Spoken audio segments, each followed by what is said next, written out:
Last night was intriguing. It was interesting. It was fun. We got to see some great performances. We got to see some guys maybe show that they're a little bit consistent. And we got to see some other guys maybe falling out of potentially making this team. This episode, we're going to go through top performers, talk about guys who are being consistent, maybe some guys who could be moving on their way potentially out and have a lot to prove on Friday. Talking about all that and more in this episode of 49ers Cutback.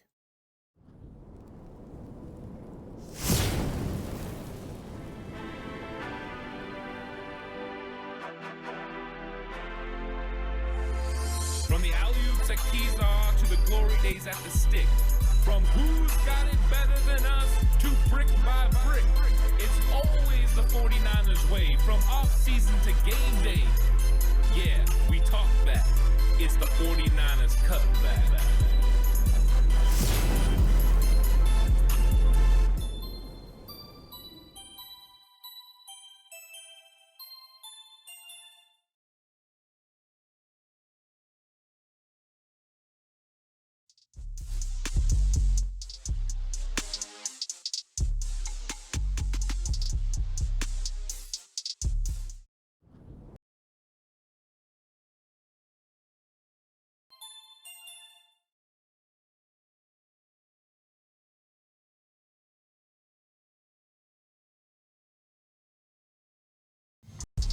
It's 49ers Cutback podcast time. Welcome to the show, everyone. It's going to be a fun one. We're going to talk about what exactly happened in this game, 49ers versus Saints. And I think that we're going to go through and find these top performers and who really showed up and showed out in this football game. And I think there were some that really did. There were some, of course, that maybe didn't meet expectation. But then I thought we saw a level of consistency with some of the players. We saw flashes last week. Maybe we saw some pretty good play. And we know that football is about consistency. Can you play good week in and week out? And of course, if you were like me, you went to Twitter, you went to some of the other sources of content, and you saw that there was a lot of interesting takes and a lot of takes on players that potentially were either putting those players down or blowing those players out of the water, making them foregone conclusions to either make this roster or be starters. And I want to go through some of that and talk about some of the players. Maybe some guys didn't play as bad as you heard they played, or maybe some guys played even better. Maybe some guys played worse than what's being reported. We're going to go through all that stuff because I think it's an interesting conversation because initial thoughts on things is not always the correct one. Sometimes when you go back through the film, you find out that obviously something went right or wrong, and you might have a different assumption, and that's okay. That's one of the great things about saying film doesn't lie, because once you watch it back, you're just not going to have any recourse in arguing against what actually happened. It's going to be there for you to see. So, of course, I've went back through this game and watched it again, and so now I have a clearer picture of what happened in the game, and I'm excited to talk about it, let you guys know, what I thought, and also which players are just starting to show that consistency that the 49ers ultimately need. And for some of them, it could mean they're going to make this roster now. So it's going to be a lot of fun. I hope that you guys enjoy the episode. Please like and subscribe to the channel if you haven't already. If you're listening on audio platform, it's 49ers Cutback on Believe. Please give it a 5-star rating, and that's available on all audio platforms, Spotify, Apple Podcasts, wherever you listen to your podcasts. And of course, if you're going to bet with Bet Online. Bet Online is the world's most trusted betting platform and your number one source for everything football. From the preseason NFL to college kicking off, Bet Online has every stat, every matchup, and even live odds and spreads while the games are being played. You think you know your stuff? Get in on a winner-take-all $300,000 NFL Survivor pool for the upcoming season. Then when the game's over, head on over to our online casino and get in on a game of blackjack or poker or unwind with one of our over 150 slot games. Head to the website today and use the promo code BELIEVE, that's BLEAV, and get in on the action. Bet Online, the game starts here.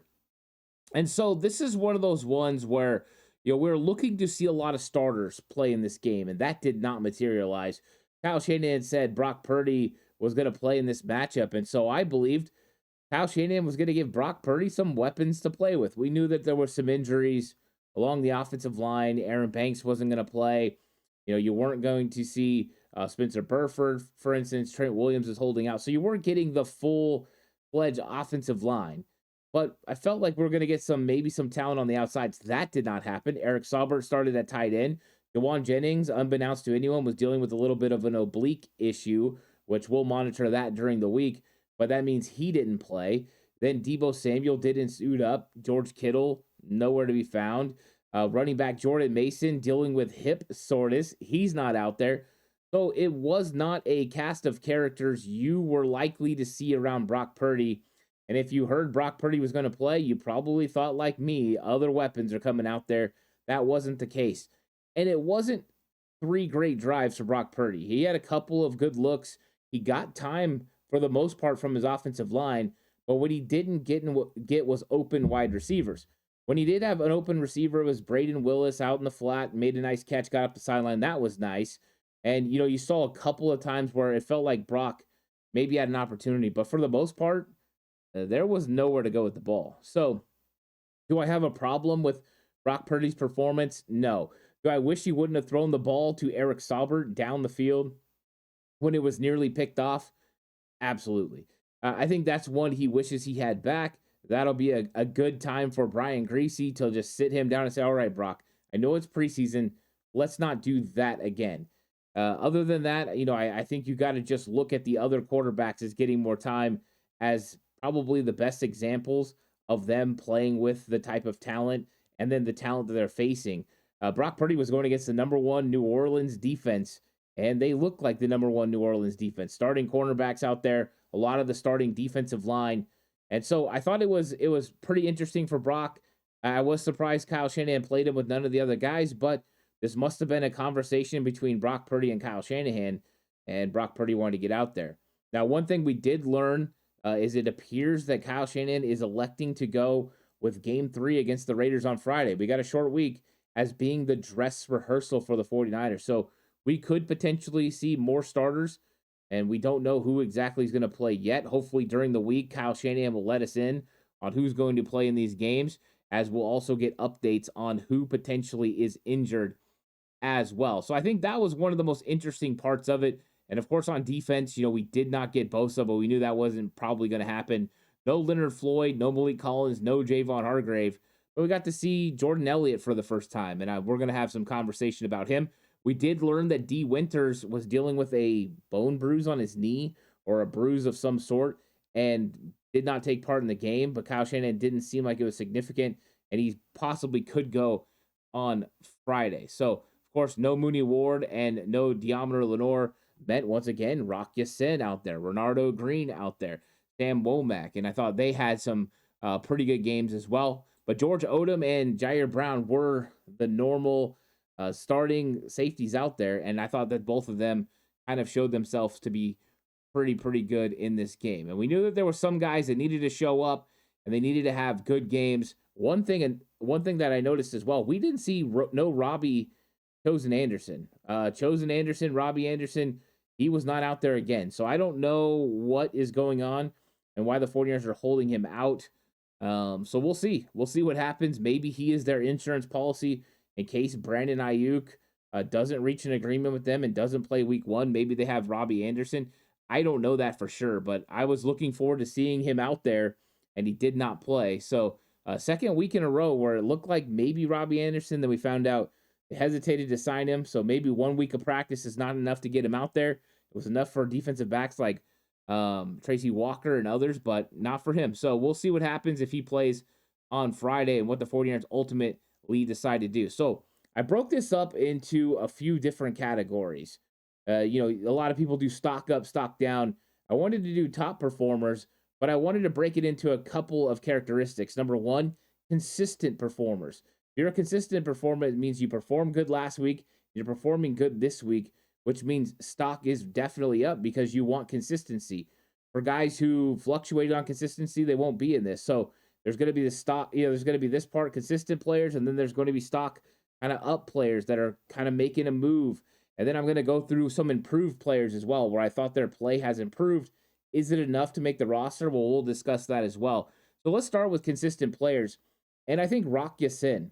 Rock Ya-Sin has been a very good veteran player around this league. And I think he's doing a good job for the 49ers. I thought he had another really solid game. Not sure if that pass interference was really pass interference, but then I saw the 49ers put him in the nickel as well and look to see if we could get some versatility out of Rock Yassin. I thought that was interesting. But he's a guy that comes up in the run really well, sets a nice edge as a force defender, and then also plays physical with wide receivers, doesn't give up any easy catches. Rock is seen as one of the top 5 cornerbacks on this team, and it's not really that close. The question will be, do the 49ers elect to keep a younger player, a guy like Darrell Luter Jr., just because he has upside, just because he's cheaper? They'll have the opportunity to keep him under contract for this year and 2 more after that. Those are the decisions and the conversations that have to be made from Kyle Shanahan, where they're going to pick the most talented 53 players, and then they talk about rosters and how to maneuver guys from the practice squad to potentially the IR, and just how to keep as many guys as they can on this roster. We know that they can keep 69 players because of the practice squad and the 53-man roster. They can figure that out, but there's some opportunities for other things to happen here. So Rock Ya-Sin right now looks like he should be a member of this team, but we'll see. You never know if you have to make room for Darrell Luter Jr., or maybe they don't want to lose Sam Womack. Those are some decisions to be made, but Rock Ya-Sin's looked really good over the last 2 weeks, and if for some reason the 49ers cut him and released him, he would end up on another roster, no doubt, with how good a film he's put out there right now. Nick Zakelj, and I know Nick Zakelj started at left guard, and left guard is not his strong suit compared to center, but I thought we got consistent play from Zakelj. It's not special, put you on your back, make you look, really bad when it comes to playing offensive line. He's not imposing the way that guy like Dominic Pooney would be, or Trent Williams. But I thought it's very serviceable play that we're getting from Nick Zakelj. We're getting pretty good hand technique, pretty good overall skill. We did see a stunt go against Zakelj where the guy worked across his face and was able to get into Jalen Moore as they ran a stunt. Got a little bit more pressure on the quarterback than I liked on that stunt, but I thought he picked up the guy coming around on the stunt, the TE stunt, did an okay job there. So is there improving things that Nick Zakelj needs to improve on still? Yes. Is he consistently improving? Yes. And was this another good performance after last week? Yes. So it definitely looks like center is Nick Zakelj's best position, but he's improved vastly. Go back and watch his All-22 film last year of him playing left guard, and watch him play last night at left guard, and it's night and day. Nick Zakelj's far better. And I don't know how other people feel about Nick Zakelj. I haven't listened to any podcasts or anybody else talk about it. These are just my own thoughts, and I think Zakelj's doing a pretty good job. Now let's talk about the quarterback position, because I thought Joshua Dobbs did a very good job of showing kind of his extra abilities that he has to operate and work within this offense. Now, does he miss receivers sometimes for what could be big plays? Yes. Does Brandon Allen? Yes. I think one of the things that's nice about Josh Dobbs and Kyle Shanahan's offense is, one thing Kyle said is he likes the quarterback to have enough mobility so that when things start breaking down or the initial reads are not there and everything's covered up, that quarterback can create. And if there's one thing that Joshua Dobbs showed last night, is the ability to create, and not just create with his legs, but also with his arm outside the pocket. Now, he did have great throws as well. That throw down the sideline to Jacob Cowing was phenomenal, but he did miss some throws as well. I mean, he missed a clear ball over the middle of the field to Danny Gray. That ball was low. Do you want Danny Gray to go down and get it? Absolutely. But here's the thing. If he hits Danny Gray in stride, Danny Gray runs for a touchdown. That's just the difference. He was in open field with no one over there. So that was a missed opportunity. The very next play, Danny Gray wins on a one-on-one down the sideline, and Josh Dobbs underthrows him. And I get it. He's fast. But those are the kinds of things that we know we want to get more consistency from Joshua Dobbs. But it was an absolute dime to Jacob Cowing. We saw a pretty good throw in the end zone to Trent Taylor that went off Taylor's hands. Taylor did a good job on that. So it's not like Taylor can't ever create separation. He did a good job, got an outside stick move, worked his way in, hands on the ball. You want to see him make the catch, and he didn't. So that was a good throw by Dobbs. So there's some good balls that were dropped, some bad balls that could have been touchdowns for other players. And think about the difference, and this is just showing that it goes hand in hand, quarterback play and wide receiver play. Imagine the difference if one of those passes hits Danny Gray in stride and you get a deep touchdown down the sideline, or the one across the middle where he takes it to the house. We're talking about Danny Gray differently around 49ers land. We're talking about him the same way we're talking about Jacob Cowing, talking about explosive nature. Danny Gray's arrived, but because those did not end up in completions, you're not going to hear anything positive about Danny Gray. If you do, I hope you do. I'm going to talk about Danny Gray in a minute, but just to keep it kind of in context, the quarterback, wide receiver, quarterback, tight end relationship, they either help or hurt each other. Now, one thing I will point out to everyone from a coaching point perspective, those plays like where Danny Gray wins deep against the corner, they're going to mark that as a win for Danny Gray as far as the coaching tape. They're going to go, all right, Danny, you got a great release. You got to the outside. You got vertical. You beat the corner. Win. The overall result that it wasn't a catch is not going to go against Danny Gray. The coaches are going to look at that as a win. Him getting across the middle, they're going to give him a lot of credit for getting that separation, being over the middle. Now, do they want him to make that catch? Absolutely. But the grading system's just a little bit different. It doesn't always have to be a win because of result. It can be a win because you did your job. There's 4 or 5 different guys running routes almost on every play that's a passing play. If you got open, even if you didn't get the ball, coaches will mark that as a win. Maybe you weren't the first read, but you still are doing your job. There's another play where Tanner Mordecai's in, and he's going to throw the ball to Jacob County. I think everyone remembers. Cornerback drives on it, goes through him. It should have been a PI. But that's the front side of the play. That's where Tanner Mordecai was looking. That's where he went with the football. If it's a more experienced quarterback, he knows that those things aren't covered or those things aren't open because of coverage. He would have looked backside to Ronnie Bell, who was sitting down in his zone. Ronnie Bell not only ran a great route, sat down in the zone, but would have had a catch for a first down. Well, guess what? Ronnie Bell's going to get credit for that with the coaches. So every aspect of it's going to be broke down, just so everyone kind of gets a clear picture. But overall, I thought Joshua Dobbs looked really good, explosive, added elements to the 49ers offense.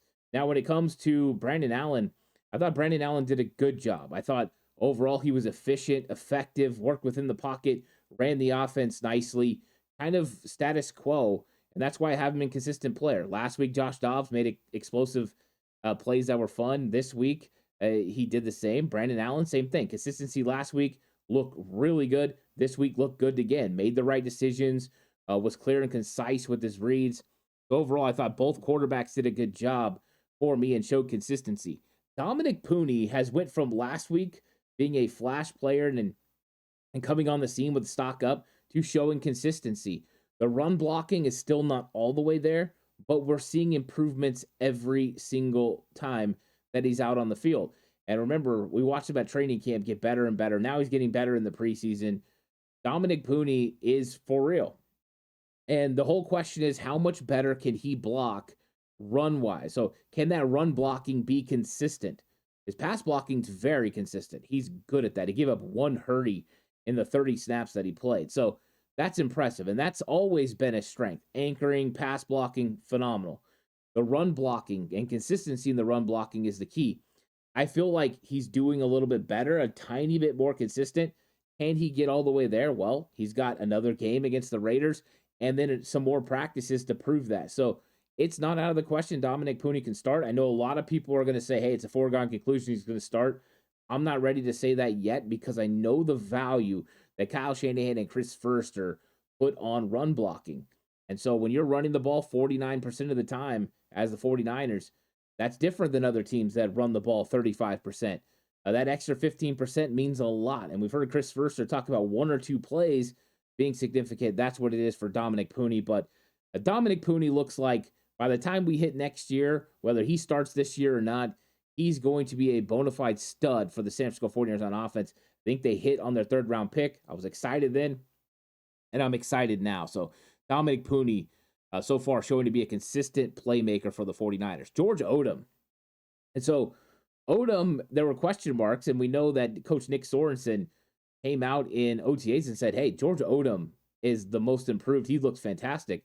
And everyone's kind of like, okay, yeah, George Odom, sure.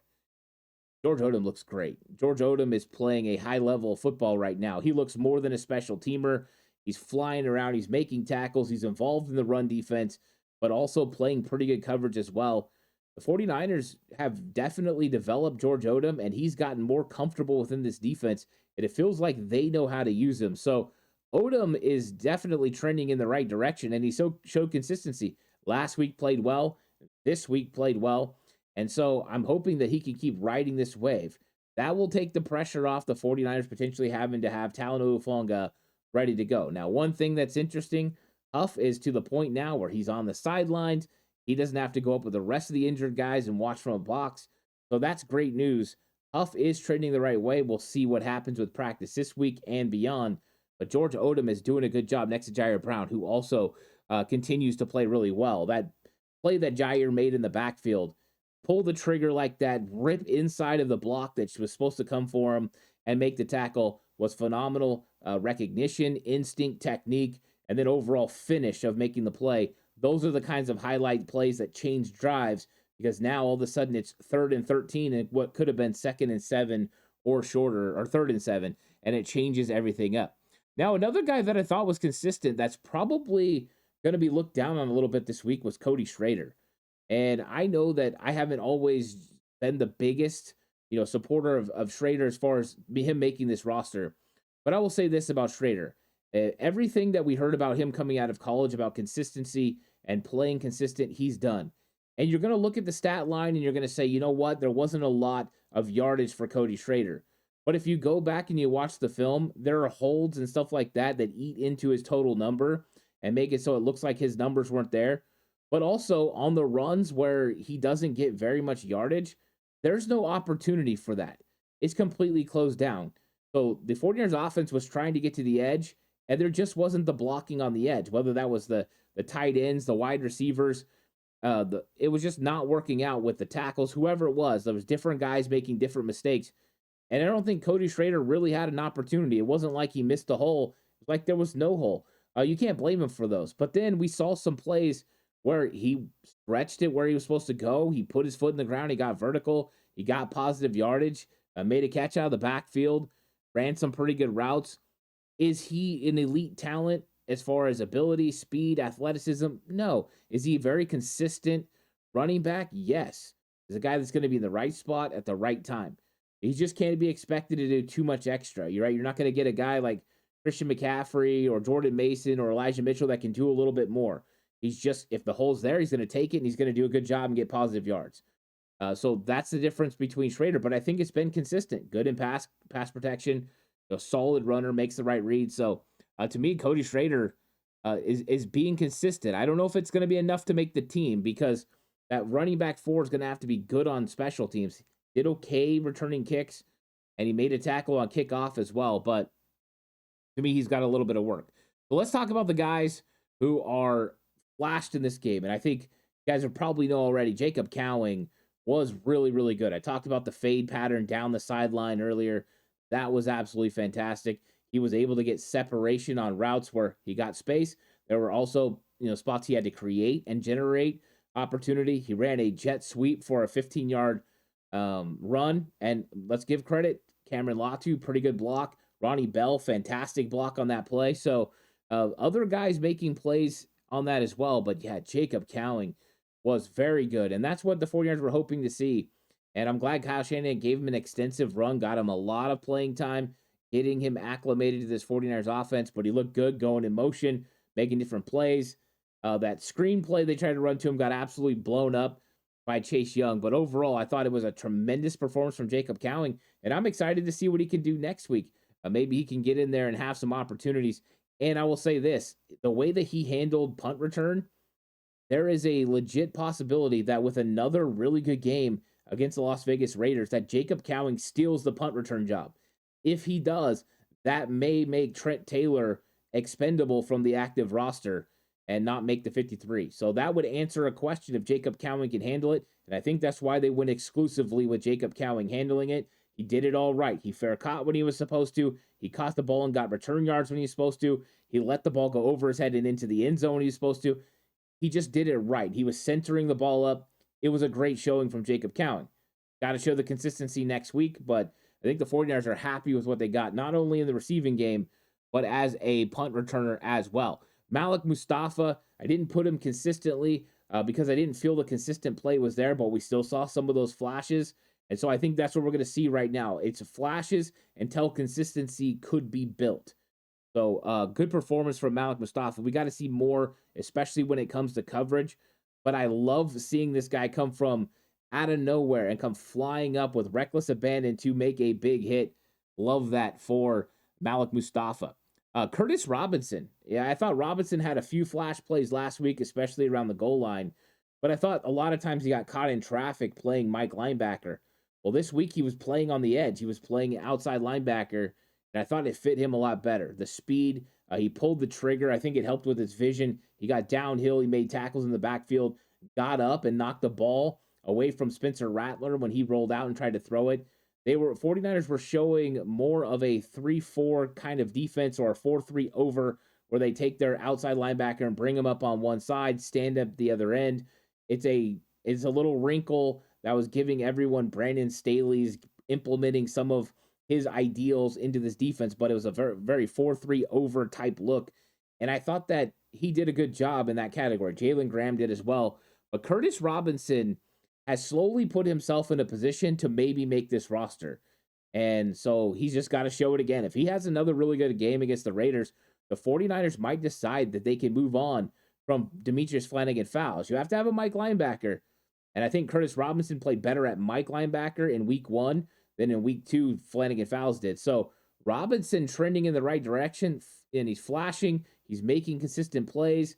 I think he's done a really good job for himself this preseason. Jalen Graham, his counterpart, same thing. Good on blitzes, got home for a sack. Run fits were a little bit better. The pass is still not that great. That's one thing he's got to get better at. His drops aren't always good. But I thought we seen him flying around, looking comfortable within this defense. And so I'm excited about Jalen Graham and what he could show on Friday as well. So Graham is one of those guys that's a little bit of a stock up. So we'll see how that goes. Robert Beal Jr. last week, who's going to be defensive end 4? We're all concerned. Robert Beal doesn't have the greatest performance. And, of course, last week I went and broke down the second half of defense. It's all available over on Patreon. Broke down every play from last week, and I'm going to do that this week as well. But Robert Beal Jr. got a little bit better as the game went on. Well, I thought Robert Beal Jr. had really good plays in this. Disengaging, getting off in the C gap, making a tackle when he had outside contain. That was good. A couple times getting pressure, picking up a quarterback on a boot. Thought he did good with that too. So I thought Robert Beal Jr. looked a lot better than Okawanu. He looked a lot better than some of the other guys that they were putting out there.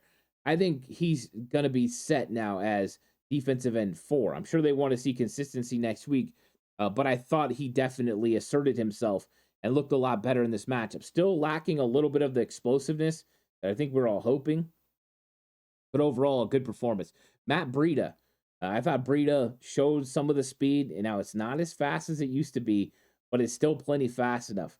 The catch out of the backfield, the wheel route, a couple explosive runs, one where he just hit the hole and got upfield and got 12 yards. Another one where if there wasn't for a hold, he had actually pressed the line of scrimmage and broke back the other way and caught another significant run.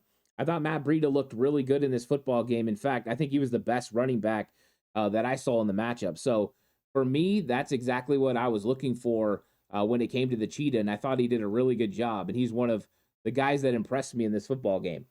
So we'll see. I don't know if he's going to make the roster, but the 49ers might elect to keep him on the practice squad as a veteran. They could potentially call up. I think a lot of that will have to go with what happens with Patrick Taylor, and then what happens with Cody Schrader, Isaac Orendo. Lots of moving parts for the San Francisco 49ers. Now let's go through some of the improving players real quick. Cameron Latu. And I know a lot of people are still down on Latu, but I thought Cameron Latu was involved in the offense. He knew where he was supposed to be, and he got there.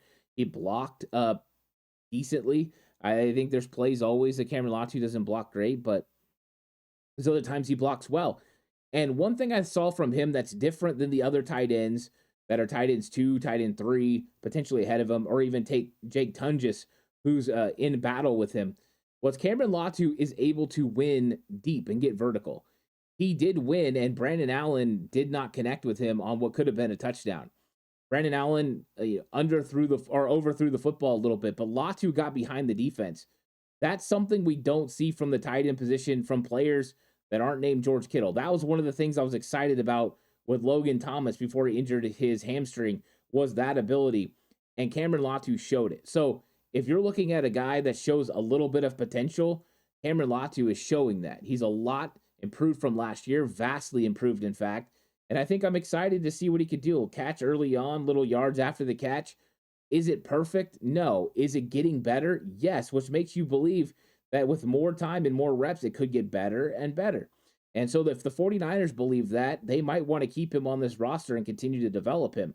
So to me, I thought it was a good showing. I thought him winning vertical was impressive. I know it didn't hook up for a touchdown, but that's not always on the receiver. So to me, I thought it was a pretty good performance from Cameron Latu. And I thought it was a good performance, too, from Braden Willis. I thought Braden Willis did a really good job in this football game. And, he made some key plays. He made some key blocks. He just looked pretty good. And so I think he's nestled right now in tight end 3. I think when you look at those two guys, I think right now Braden Willis does more right consistently, and Cameron Lofty shows more flashes of, being a better tight end than Braden Willis. But Willis right now is consistent, and right now I would have him ahead of Cameron Latu because he just does his job for the most part. I mean, there's always going to be errors, especially with young players, but he's been pretty consistent. Danny Gray, I'm putting Danny Gray on an improving player list because there are plays where he's sitting down in zones where he gets open and he doesn't get the football. And if you're just watching the ball, you're not going to notice those. But the fact that he won on the crosser, of course, he didn't get the ball where he needed it for a big play. The vertical down the field, I thought that was a one-on-one press release, X receiver. You got to win. He did that. Sat down in some zones. He could have easily got the ball. Didn't happen. Now, do I like the fact that he had to double tap that catch? No. But to me, Danny Gray continues to show that he's got the ability, and he only played 13 snaps in this game. So the fact he only played 13 means you limit the opportunities that he's going to be able to make an impact. Jacob Cowing played a lot, and Jacob Cowing looked fantastic. I'd love to see Danny Gray get a bunch of snaps so the 49ers could officially decide what they want to do at the wide receiver position. But I saw enough when he didn't get the football, and even the times it was thrown to him, that I think Danny Gray's still in the mix. It ain't over yet. So he's got a chance to make a play here and there, but we'll see. Jared Kingston. I thought Jared Kingston got better as far as run blocking this time. We still need consistency at a much higher level, but the 49ers played him at left guard. They played him at right guard. So he's moving around a little bit. But the pass protection is still really good. The run blocking is still the part. Now, I don't know if he's strong enough right now to handle consistent man-up blocking. And I know a lot of times we're running his own scheme, so that doesn't matter. But I think that's one of the issues that I see with him. But I thought there was an improvement. I thought he got better. Even if it was a couple of plays here and there that were better and better for Jared Kingston, I thought he did a really good job. So I think he's improving, and he's going to make it more difficult on the 49ers about their decision and what they do with Kingston. They might have to figure out a way to try to stash him so they don't lose him because he's putting out good tape. Tatum Bethune, another rookie who continues to flash. 10 total tackles, 6 solo tackles, and he just absolutely pulls the trigger and goes downhill and makes tackles in the run game. It's phenomenal. And so I think he looks good in that area. Is it perfect? No. Is there times he gets blocked? Yes. There are times he takes himself out of the play? Yes. Pass coverage, not the best. That's not his strength. But I think what we're seeing from Tatum Bethune is a guy that could develop, and that's exactly what the 49ers want. Those flash plays turn into consistent plays, and you get some very good play from Bethune. But we got to clean up the pass coverage. But right now, what are you expecting from Bethune? You have so many guys ahead of him. You keep him on the roster, you let him develop, and then a year or two down the road, he's able to help your football team. I think he shows the necessary instincts to be on this team, and I think he's much more explosive than a guy like Demetrius Flanagan-Fowles in the run game. So I think that there's decisions for the 49ers. Curtis Robinson in the mix, Flanagan-Fowles in the mix, Tatum Bethune in the mix, Jalen Graham. I think it's going to be a fun conversation when it comes to linebacker to see what ultimately happens. And then Jalen Mahoney, the undrafted free agent, and he was a guy that I was really concerned about. In fact, I said there was no chance he was going to make this team because, he just had really stiff hips when it came to coverage. There wasn't fluidness there, and I was concerned about him. I will say this about Mahoney, though. He flashes when he's in the box. When he's in the box helping against the run game, Jalen Mahoney's really good. He fires in there. He makes plays. I like his aggressive style. So I've changed my stance from he wouldn't make the practice squad to I think he may make the practice squad now. And so that just goes to show you players can prove you wrong. They can improve. They can play better than you anticipated. The 49ers potentially got something here. We don't know what'll happen with Mahoney, but get him on the practice squad and see how he develops. I like the play he has in the box. The coverage part of it needs to get a lot better. But he's showing an avenue where he's good enough to potentially play in the NFL, and that's in the box. That's good news for Mahoney, and I was excited to see it. So Jalen Mahoney showing some improvement for the 49ers. And then Nick Williams. Okay, I got a surprise. I put down surprises. And it's Nick Williams. He was just signed last week. And PFF graded him as one of the lowest graded defensive linemen. But if you watch him in that game, the hand fighting, the battling, the overall fighting, working every single play to take on double teams, that he looked pretty good. And do I think he's going to make the 49ers 53-man roster? No.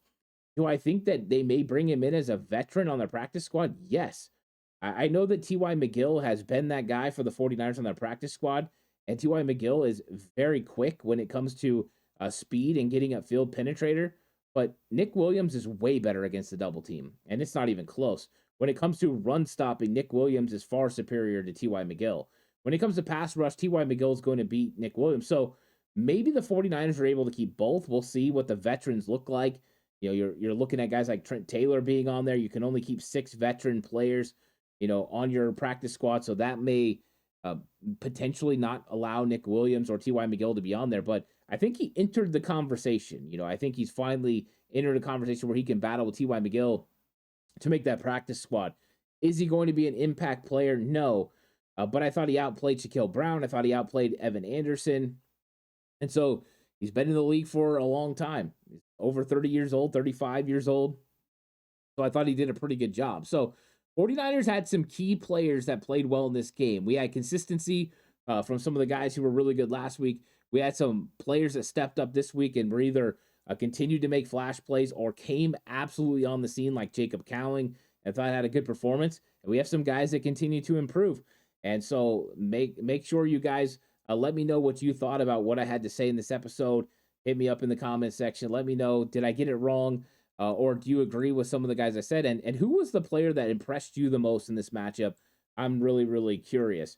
Please like and subscribe to the channel if you haven't already. If you're listening to audio platform, 49ers Cutback on Believe, please give it a 5-star rating. And just like always, this episode brought to you by Bet Online. The game starts here. I'll catch you guys in the next one. Until then, stay safe. And remember, the right way is always the 49ers way.